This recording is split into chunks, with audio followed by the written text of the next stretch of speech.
Une autre histoire de femme maintenant. Allez-y. Fais ta transition là, vas-y. Histoire de femme encore, des femmes dans un sous-marin, une jeune femme qui peint, et vous, une jeune femme qui vole.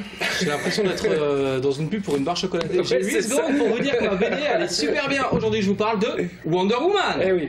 Générique. Générique.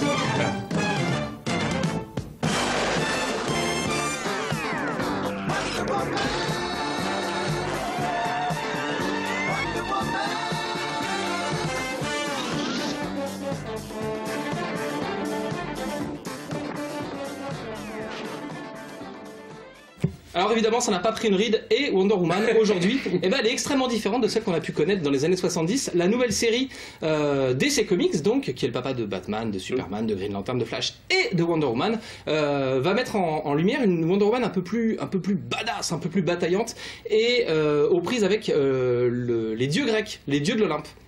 Les Grecs, oui c'est ça, oui, les dieux de l'Olympe. Il me reste 2 minutes. On est là. Ouais, on a le temps. Facile.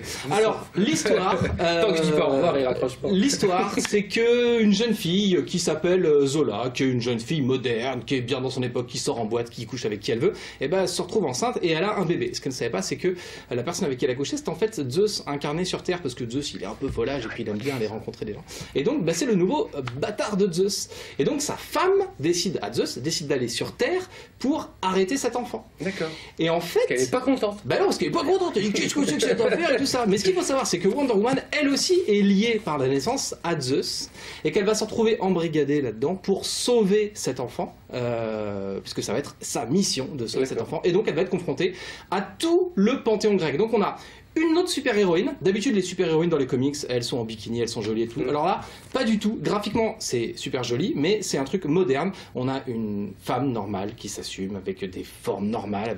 C'est pas là-dessus que vous allez vous pignoler, par exemple. Voilà, c'est un comics un peu plus intelligent. Et le scénariste qui fait ça, c'est Brian Azzarello, qui était plutôt habitué à des polars, à des thrillers. Et donc, typiquement, la première rencontre entre Hadès et Apollon, elle va se passer au bistrot devant une bonne pinte, parce qu'on peut être Dieu et aimer les bonnes choses. Oui. Donc on est à la fois dans cette ambiance super héroïque et dans cette ambiance un peu thriller urbain à la cool et au bar, et avec un mélange d'Olympe et de dieux grecs. Le 6e tome de tout ça vient de sortir chez Urban Comics. La saga est complète. À partir du prochain tome de Wonder Woman, ça devient inintéressant, plus sexy mais moins intéressant. Donc je vous conseille de découvrir Wonder Woman, sorti chez Urban Comics en 6 tomes. C'est signé Brian Azzarello et c'est dessiné par Cliff Chiang. Voilà. 59-58. Merci beaucoup, Matt, pour cette sélection de comics autour de Wonder Woman. Pas d'adaptation ciné prévue de Wonder Woman, si elle apparaîtra dans le film Batman v Superman qui sort en mars prochain, et ensuite elle aura droit à son film solo.